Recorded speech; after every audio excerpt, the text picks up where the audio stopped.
வணக்கம் ஃப்ரெண்ட்ஸ், இன்றைக்கு இந்த பதிவில் உங்களுக்கு ஆகக்கூடிய வீண் செலவுகளை குறைக்க, வீட்டில் இருக்கக்கூடிய பண பிரச்சனை, பண தடையானது நீங்கி பண வரவு அதிகரிக்க, வீட்டில் இருக்கக்கூடிய எதிர்மறை ஆற்றல், திருஷ்டி தோஷமானது நீங்க, வாஸ்து தோஷமானது நீங்கி நல்ல ஒரு நேர்மறை ஆற்றலும், வீட்டில் லக்ஷ்மி கடாட்சமும், செல்வ செழிப்பு பெருக உப்பை ஆன்மீக ரீதியாக எவ்வாறு பயன்படுத்த வேண்டும் என்பதை இந்த பதிவில் பார்க்கலாம்.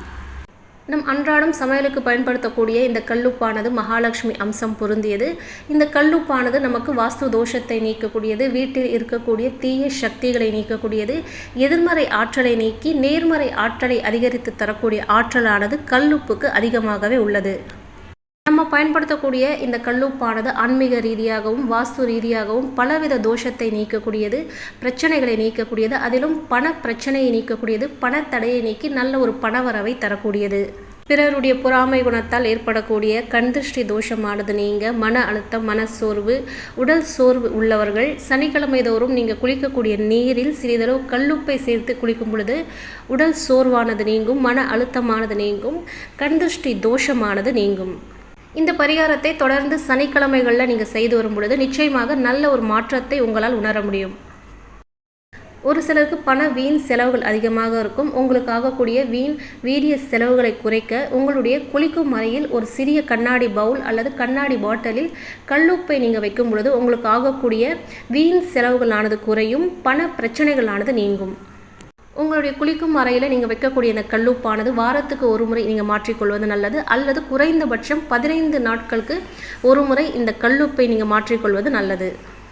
இரவு நேரங்களில் கெட்ட கனவு போன்ற தொந்தரவு அதிகமாக உள்ளவர்கள், தூக்கமின்மை இது போன்ற பிரச்சனைகள் அதிகமாக உள்ளவர்கள் உங்களுடைய தலமாட்டுக்கு அருகில் அல்லது கட்டலுக்கு கீழே ஒரு வெண்மை நிற காகிதம் அல்லது கண்ணாடி பவுல், ஒரு சிறிய கண்ணாடி பவுலில் சிறிதளவு கல்லுப்பை வைத்த பிறகு நீங்கள் உறங்குவது கெட்ட கனவுகள் தொந்தரவுகளானது இருக்காது, தூக்கமின்மை இது போன்ற பிரச்சனைகளானது இருக்காது. இந்த கல்லுப்பை நீங்கள் வாரத்துக்கு ஒரு முறை மாற்றிக்கொள்வது நல்லது.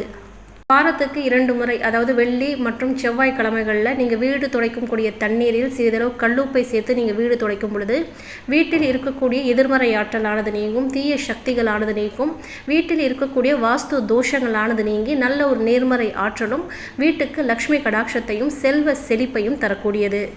வெள்ளிக்கிழமைகளில் நீங்கள் கல்லுப்பு வாங்குவது லக்ஷ்மி கடாட்சத்தை தரக்கூடியது, தடையில்லாத ஒரு பண வரவை தரக்கூடியது, வீட்டில் செல்வ செழிப்பை தரக்கூடியது. வெள்ளிக்கிழமைகளில் சுக்கிரஹோரையானது காலை 6 to 7 மணிக்குள், மதியம் 1 to 2 மணிக்குள், மாலை 8 மணியிலிருந்து 9 மணிக்குள்ளான நேரமானது சுக்கிரஹோரை. இந்த சுக்கிரஹோரையில் நீங்கள் கல்லுப்பை வாங்குவது லக்ஷ்மி கடாட்சத்தையும் தடையில்லாத ஒரு பணவரவையும் தரக்கூடியது. உப்பானது எப்பொழுதுமே கண்ணாடி பாத்திரம் அல்லது பீங்கான் பாத்திரத்தில் வைத்து பயன்படுத்துவது மிகவும் நல்லது. உப்பு ஜாடியில் எப்பொழுதுமே உப்பை குறையாமல் பார்த்து கொள்ள வேண்டும். உப்பை எப்பொழுதுமே தரையில் சிந்த விடக்கூடாது. சிந்திய உப்பை திரும்பவும் எடுத்து உப்பு ஜாடியில் சேர்க்கக்கூடாது. உப்பு தரையில் சிந்துவது பண ரீதியான பிரச்சனைகள் ஏற்படுவதற்கான வாய்ப்புகள் உண்டு, வீண் செலவுகளை தரக்கூடியது. உங்களுடைய மாதந்தோறும் வரக்கூடிய வருமானம், உங்களுடைய சம்பள பணத்தில் முதல் செலவாக நீங்கள் உப்பை வாங்குவது நல்ல ஒரு சேமிப்பை அதிகரித்து தரக்கூடியது, வீட்டில் லக்ஷ்மி கடாட்சமும் செல்வ செழிப்பை தரக்கூடியது. மாதத்துடைய முதல் நாள், அதாவது மாத பிறப்பன்று வெள்ளிக்கிழமை போன்ற தினங்களில் கல்லுப்பு வாங்குவது மிகவும் நல்லது. உப்பை எப்பொழுதுமே சனிக்கிழமை என்று வாங்குவதை தவிர்க்க வேண்டும். சனிக்கிழமை என்று உப்பை வாங்குவது பண ரீதியான பிரச்சனைகளை தரக்கூடியது, கடன் ரீதியான பிரச்சனைகளை தரக்கூடியது, உடல் உபாதைகளை தரக்கூடியது. அதனால் சனிக்கிழமை என்று உப்பை வாங்குவதை தவிர்ப்பது நல்லது. இந்த பதிவு உங்களுக்கு பிடிச்சிருந்தால் லைக் பண்ணுங்கள், சேனலை சப்ஸ்கிரைப் பண்ணுங்கள். அடுத்த ஒரு நல்ல பதிவில் சந்திக்கலாம். அதுவரை நன்றி, வணக்கம்.